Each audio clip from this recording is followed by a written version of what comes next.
일단 제 매매법은 저 자신이 시장의 움직임, 차트를 만들 수 없기 때문에 철저히 시장에 따라가는 매매법을 추구합니다.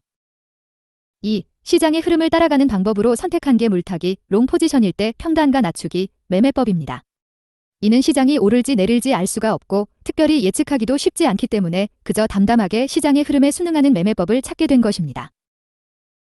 3. 구체적 매매법.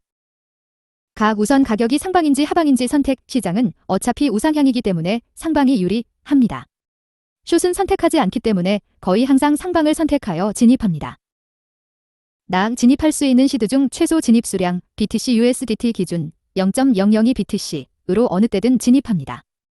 많이 떨어진 곳에서 진입할 경우에는 제 매매법과는 맞지 않습니다. 이유는 최소 수량을 진입하여 물타기를 하면서 평단가를 낮추고 진입 수량을 적절하게 늘려 수익도 의미있게 보려는 매매법이기 때문입니다.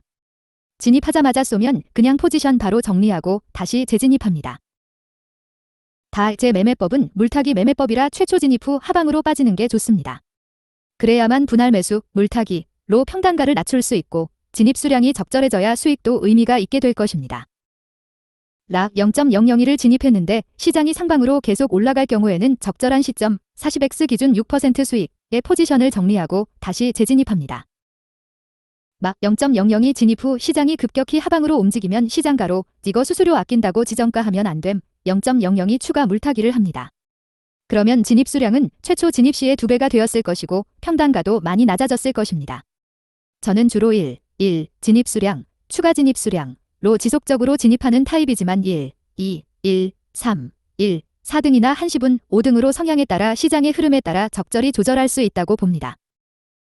0.002 진입을 시작으로 지속적으로 진입할 경우 진입한 수량은 남은 시드, 청산 안 당할 수 있는 넉넉한 증거금을 고려하여 진입하여야 합니다. 무한히 진입하게 되면 청산가가 타이트해져 방향이 틀릴 경우 곧바로 청산당할 위험이 커지기 때문입니다. 4. 어느 정도의 청산가를 유지할 것인가는 각자의 투자 성향에 따라 달라지겠지만 시장가 65K 기준 45K 이하를 추천합니다. 청산가 여유를 많이 둘 경우 자원을 효율적으로 이용 못하는 단점이 있긴 하지만 100만 번 익절하더라도 100만 한 번째 청산당하는 게 이 코인 선물 시장이라 철저하게 지키는 게 좋을 것입니다. 이를 위하여 AI 자동매매 프로그램 구축을 추천드립니다. 지금 저도 매우 연구 중입니다. 이럴 경우의 장점은 청산 확률을 0에 수렴하게끔 하고 24시간 매매로 수익은 더 늘어나게 될 것입니다. 0.002로 시작하여 0.002 첫 번째 물타기를 하면 진입 수량이 0.004가 되고 두 번째 물타기에는 0.004로 진입하여 진입 수량이 0.008이 되게 됩니다. 이렇게 0.016, 0.032, 0.064, 0.128 등으로 진입 수량이 늘어나게 됩니다. 이렇게 여러 번 추가 매수를 했다는 것은 처음 진입 후 가격 방향이 반대로 흘렀다는 것이고 낙폭도 컸다고 볼 수 있을 것입니다. 이렇게 추가 진입이 청산가를 맞추기 위해 더 이상 진입하면 안 되는 즈음에서 방향이 상방으로 잘 맞았다면 적절한 수익률의 포지션을 정리하고 다시 처음부터 0.002로 재진입하는 것을 무한 반복합니다. 이 매매법의 단점은 항상 고점에 물리게 됩니다. 이유는 상방을 예상하고 지속적으로 진입을 하고 물을 타는 매매법이기 때문입니다.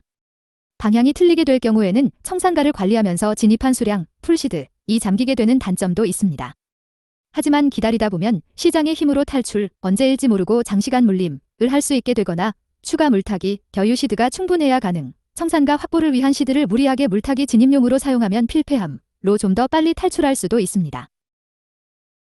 차기 매매법 J. 과 한 번의 방향을 잘 예측해서 풀시드로 들어간 매매법 B. 과의 차이점은 A의 경우에는 풀시드로 여러 번 익절을 할 수 있어 B가 한 번 익절하는 것보다 더 나은 결과를 낼 수 있다는 차이점이 있습니다. 물론 A의 경우 수수료가 많이 지출됩니다.